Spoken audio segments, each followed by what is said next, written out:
é unha excusa para a celebración. Asocia moito co ensino, co que a mí me marcou no ensino, na miña etapa de alumna. É como casi como alguén que nos pon deberes de alguna maneira, ou un recordatorio, non? Daquilo que temos para celebrar. É como o Día da Galeguidade, non? É unha oportunidade tamén para descubrir novas autoras e novos autores. Con a nosa maneira de entender a cultura, non? A través da escrita.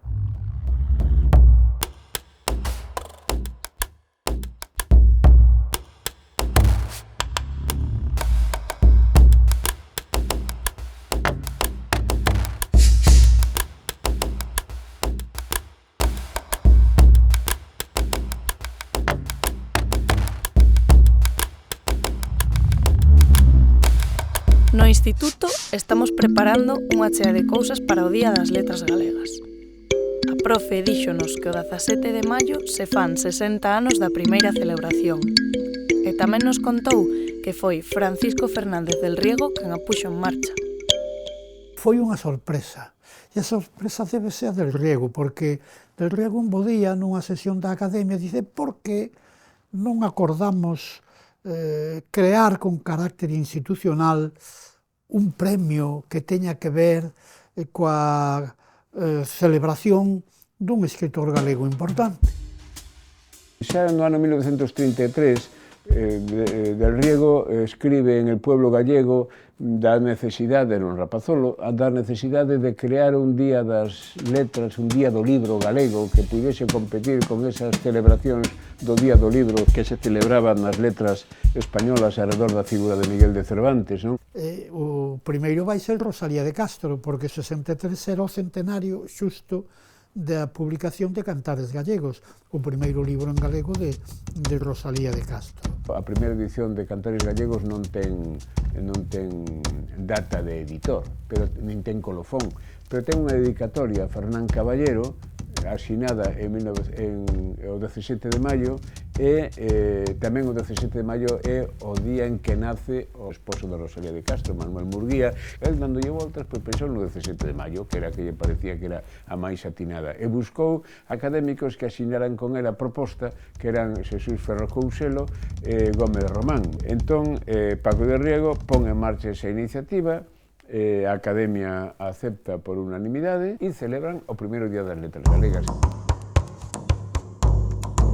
Eu recordo eses primeiros días das letras galegas con verdadeira emoción. E nós fixemos, está mal que eu o diga, como non está aquí a miña avoa, fixemos o mellor acto que houbo no ano 63 en Lugo, Méndez Ferrín e eu. Lembro que para mí foi unha festa, e creo que en xeral foi un día moi festivo, moi alegre para todo o mundo. Eu era estudante en Santiago, facía o meu segundo curso de carreira de Filosofía e Letras, que se chamaba daquela Filosofía e Letras. Acórdame que foi un cheo total, foi un acto académico extraordinario. A celebración consistiu nunha conferencia que pronunciou Carballo Calero sobre as fontes literarias de Rosalía. E a celebración consistiu tamén en que, fora dese acto académico, antes desa celebración, fixemos un acto cívico na Alameda. E a intervención de 4 poetas novos que representaban ese relevo do que eu falaba cando falaba do papel un pouco de Paco del Riego e da Editorial Galaxia intentando empatar cas novas xeracións, non? Que eran Xoana Torres, Arcadio López Casanova, Carlos Casares e Salvador García Bodaño. Conste que, además, o caso de Rosalía era un pouco particular porque era unha figura máis ou menos transversal, todo o mundo tiña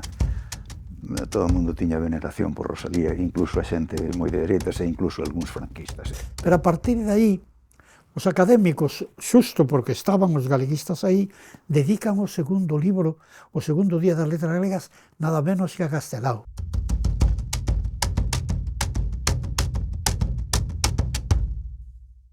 Daquelas ainda non nacera eu, nin sequera naceran os meus pais.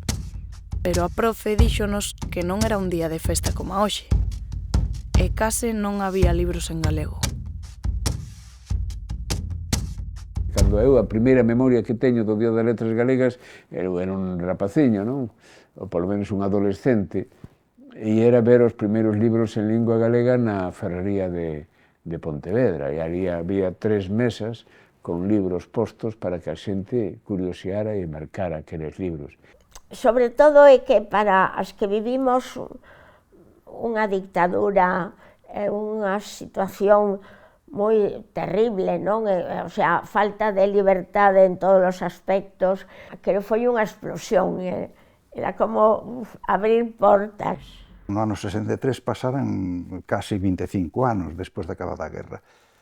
E aquí en Santiago e noutras cidades había moita mocidade que estaba motivada. Entón empezaron a xurdir asociacións culturais.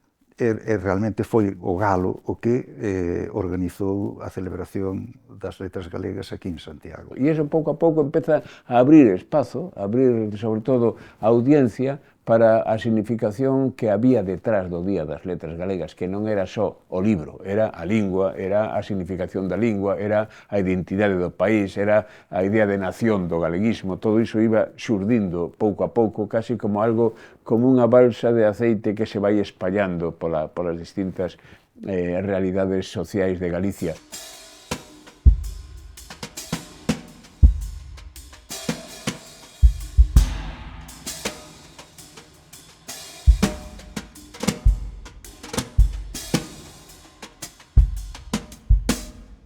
O primeiro recordo está no colexio, na primaria, e lembro o ano das letras do Padre Sarmiento. A primeira imaxe que me va á cabeza é no instituto, no ensino secundario, unha exposición que había de María Mariño, que estaba chea de fotos dela e cos seus versos. Forma parte imprescindible como da nosa memoria. Ese incluso se recordar, non? Este ano a quen lle dedican, non? Sí, tamén, esa emoción. A quen lle dedican esa emoción, non?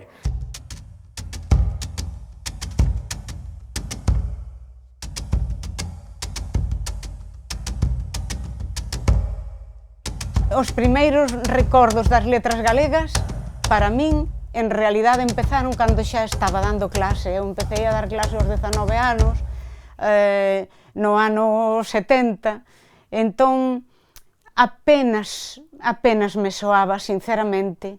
Foi quizáis un pouco antes de cando o galego oficialmente entrou nas aulas, facendo algunhas cousiñas, pero xa empezar a saber dos persoeiros de outra maneira, con unha responsabilidade de querer compartila co alumnado, comezou a raíz da Lei de Normalización Lingüística no 1983.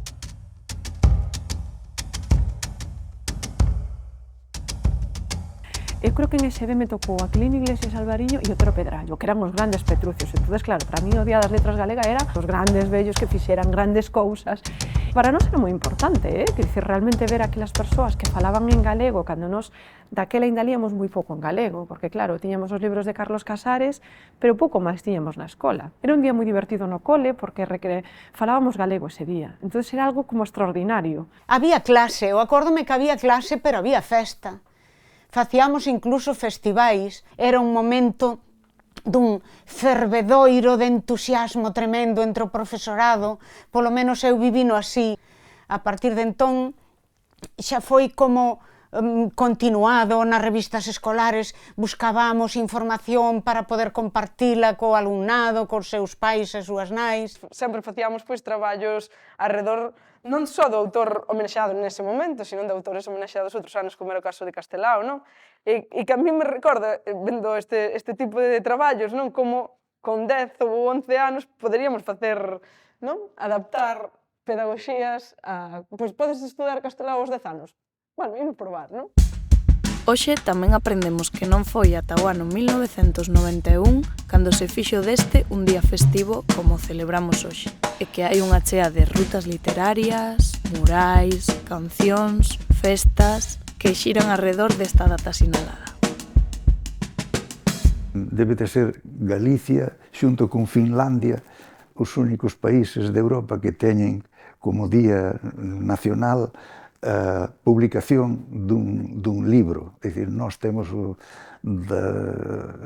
cantares galegos de Rosalía, os finlandeses teñen a publicación do Kalevala, que é libro épico moi famoso. Ahora colles aí a bandera e despois xa lle poñemos o nome, vale? Estamos facendo estes barquiños porque vai ser o Día das Letras Galegas.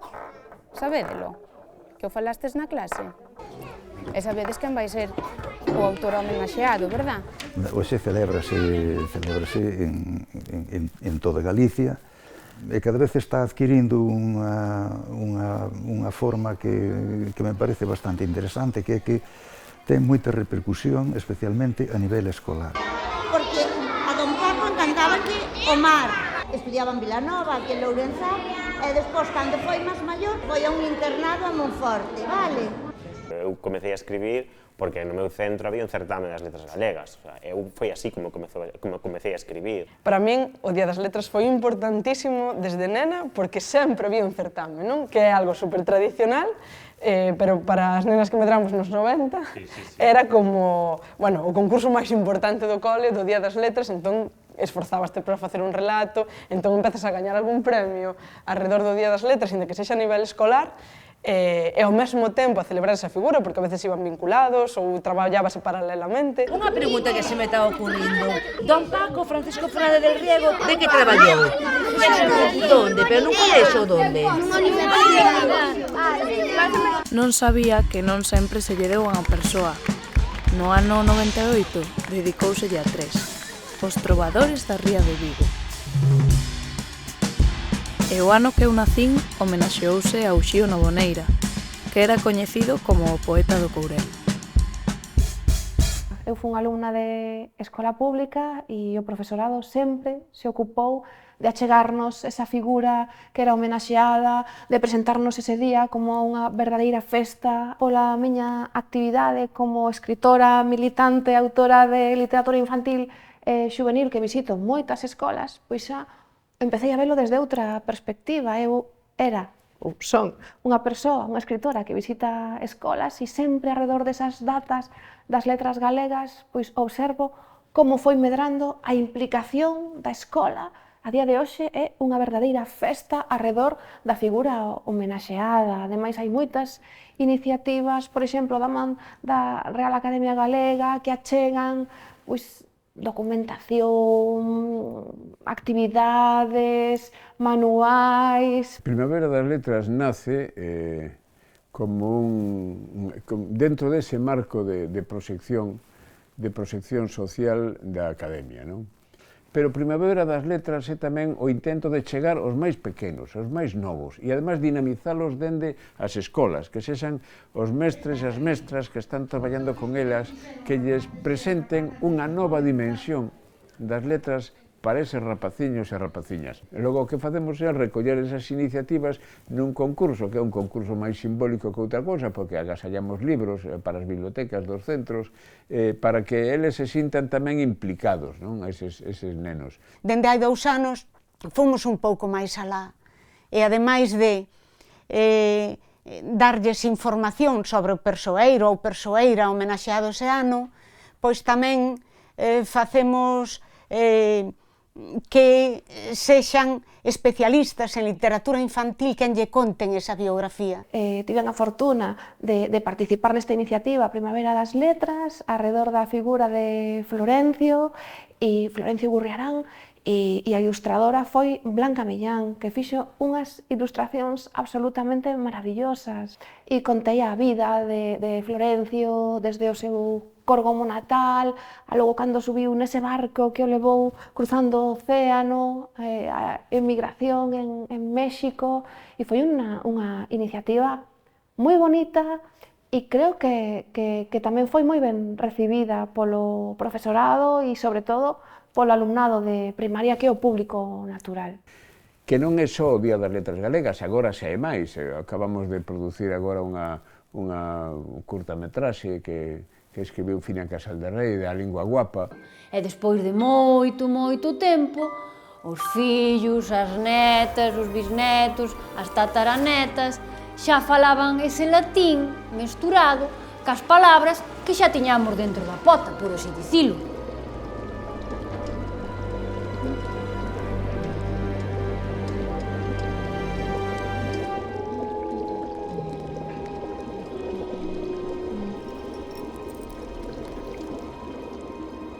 orillas dos trasnos dos bosques encantados.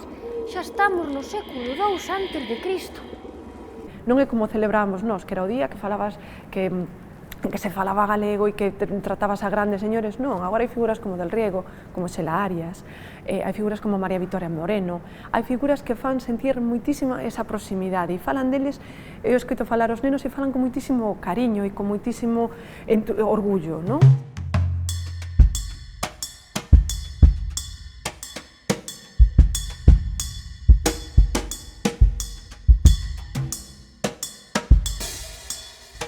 Remontándome aos últimos anos, cando foi María Victoria Moreno, para min foi moi especial, porque fora unha persoa con a que eu convivín moito, coa que tiven moitas conversas en solitario.